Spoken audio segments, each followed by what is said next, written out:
আমি কি পুলসিরাত পার হতে পারবো? অনেকেই তো পড়ে যাচ্ছে।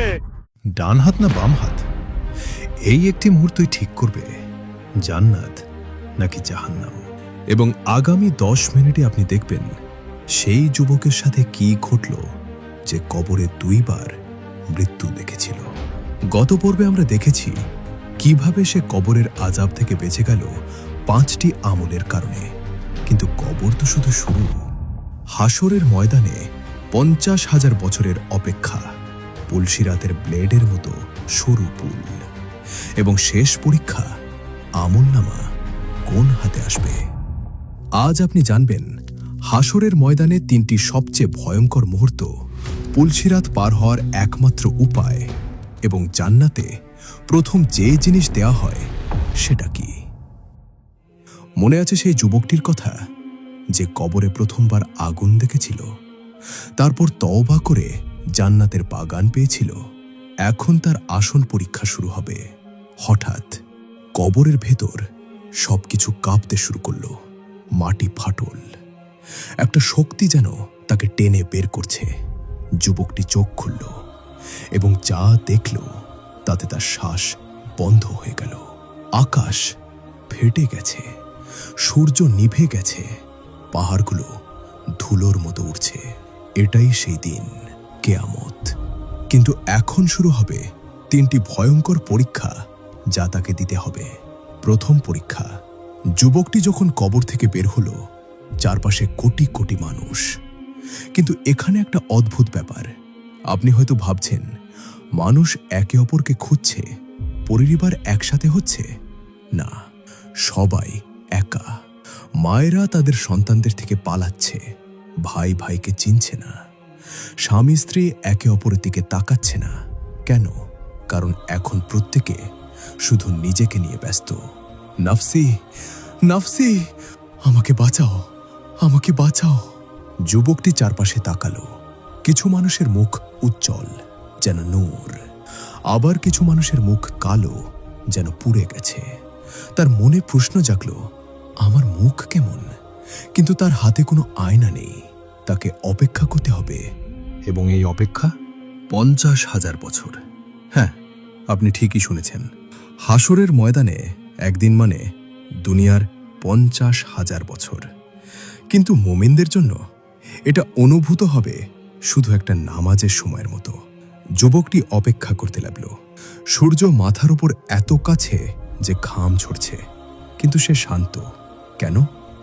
কারণ সে মনে করল সে তওবা করেছিল, 5টি আমল করেছিল, মা বাবার সাথে ভালো ব্যবহার করেছিল। হয়তো হয়তো আল্লাহ তাকে ক্ষমা করবেন।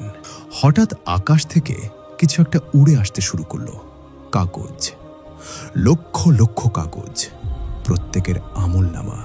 কিছু মানুষের কাছে কাগজ ডান হাতে এসে পড়ল। তারা খুশিতে চিৎকার করে উঠল, হা উমিয়া, হা উমিয়া, এটা আমার আমলনামা, দেখ। আবার কিছু মানুষের কাছে বাম হাতে এলো। তাদের মুখ দেখে মনে হলো পৃথিবী শেষ হয়ে গেছে। তারা চিৎকার করছে, হায়, আমার আমলনামা আমাকে না দেওয়া হলেই ভালো হতো। এবং সে ভয়ঙ্কর, কিছু মানুষের আমলনামা পিঠের পেছন থেকে এলো। তারা তখনই বুঝে গেল তাদের ঠিকানা জাহান্নাম। যুবকটি হাত কাঁপতে লাগলো। আমার কিতাব কোথায়? ডান হাতে আসবে নাকি বাম হাতে? সে দুনিয়ার জীবন মনে করল। হ্যাঁ, সে তওবা করেছিল, কিন্তু তার আগে কত পাপ। এবং তারপর একটা সাদা কাগজ উড়ে এলো। ধীরে ধীরে যুবকটি হাত বাড়াল এবং যুবক চোখ বন্ধ করে আল্লাহু আকবার বলল। তার চোখ দিয়ে পানি গড়িয়ে পড়ল। সে কিতাব খুলল এবং যা দেখল, তার পাপগুলো সব নেকিতে বদলে গেছে। আল্লাহ তার তওবা কবুল করেছেন। কিন্তু এখনো শেষ নয়, এখনো একটা পরীক্ষা বাকি, সবচেয়ে ভয়ঙ্কর পরীক্ষা, পুলসিরাত। ফেরেশতারা ঘোষণা করলেন, যাদের আমলনামা ডান হাতে তারা পুলসিরাতের দিকে এগিয়ে যাও।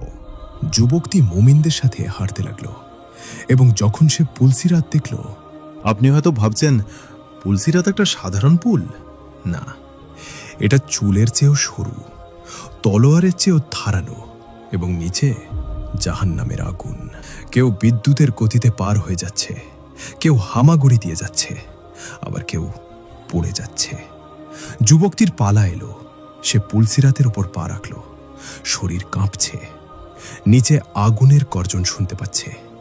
হে আল্লাহ, আমাকে বাঁচাও। কিন্তু এখানে একটা রহস্য আছে। পুলসিরাত কার জন্য সহজ হয়, কার জন্য কঠিন, তার উত্তর আপনার আমল। যে যত নেক আমল করেছে তার জন্য পুল তত চওড়া হবে। যে যত পাপ করেছে তার জন্য তত সরু। যুবকটি চোখ বন্ধ করে আল্লাহকে স্মরণ করল, লা ইলাহা ইল্লাল্লাহ।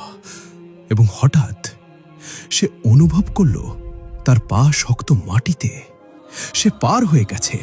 পুলসিরাত পার হওয়ার পর যুবকটি একটা সুন্দর জায়গায় এসে পৌঁছালে। সামনে একটা হাউস, হাউজে কাউসার। রাসূলুল্লাহ সাল্লাল্লাহু আলাইহি ওয়াসাল্লাম নিজে সেখানে দাঁড়িয়ে মুমিনদের পানি পান করাচ্ছেন। যুবকটি কাছে গেল। রাসূলুল্লাহ সাল্লাল্লাহু আলাইহি ওয়াসাল্লাম তাকে একটা পেয়ালা দিলেন। সে পানি পান করল। এমন মিষ্টি, এমন ঠান্ডা, কখনো এমন পানিও পান করেনি। এবং এই পানি পান করার পর আর কখনো পিপাসা লাগবে না। তারপর ফেরেশতারা তাকে জান্নাতের তোরণের দিকে নিয়ে গেল। বিশাল দরজা, নূরের অক্ষরে লেখা জান্নাতে আদন, যার প্রতিশ্রুতি আল্লাহ তার মুত্তাকি বান্দাদের দিয়েছিলেন। দরজা খুলে গেল এবং ভেতরে যা দেখল, দুধ ও মধুর নহর, সোনা ও মুক্তার প্রাসাদ, এমন গাছ যার ছায়া 100 বছরের রাস্তার সমান। হুরেরা হাসি মুখে স্বাগত জানাচ্ছে। ফেরেশতারা বলছে, সালামু আলাইকুম, তোমরা ভালো কাজ করেছ, এখন এখানে চিরকাল থাকো। যুবকটি একটা গাছের নিচে বসল। মৃদু বাতাস বইছে। চারপাশে শান্তি, না কোনো কষ্ট, না কোনো ভয়, না কোনো মৃত্যু।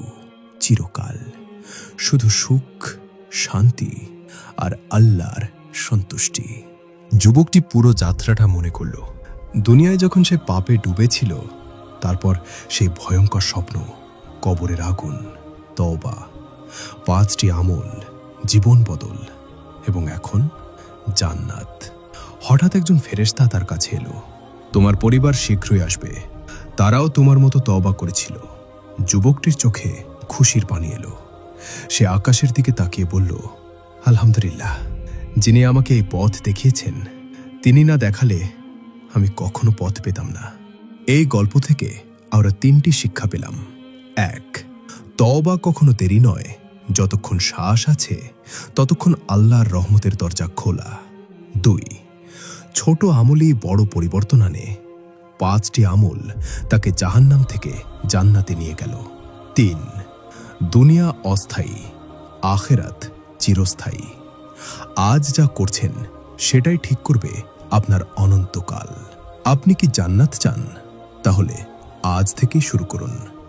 প্রতিদিন ইস্তেগফার, সূরা মুলক পড়া, নামাজ ঠিক রাখা, মা বাবার খেদমত এবং সর্বদা আল্লাহকে স্মরণ। ইয়া আল্লাহ, আমরা আপনার কাছে জান্নাত চাই এবং যা কিছু জান্নাতের কাছে নিয়ে যায় তা চাই। আমরা জাহান্নাম থেকে আশ্রয় চাই এবং যা কিছু জাহান্নামের কাছে নিয়ে যায় তা থেকে আশ্রয় চাই। আমাদের সবাইকে জান্নাতে তোমার হাবিব মুহাম্মদ সাল্লাল্লাহু আলাইহি ওয়াসাল্লামের সাথে একত্রিত করো। আমিন। এই ভিডিওটি শেয়ার করুন আপনার প্রিয়জনদের সাথে, হয়তো এটা তাদের জীবন বদলে দিবে। চ্যানেলটি সাবস্ক্রাইব করুন, কারণ আমরা রাসূলুল্লাহ সাল্লাল্লাহু আলাইহি ওয়াসাল্লামের ভালোবাসায় একত্রিত। জাযাকাল্লাহু খাইরান। আল্লাহ হাফেজ।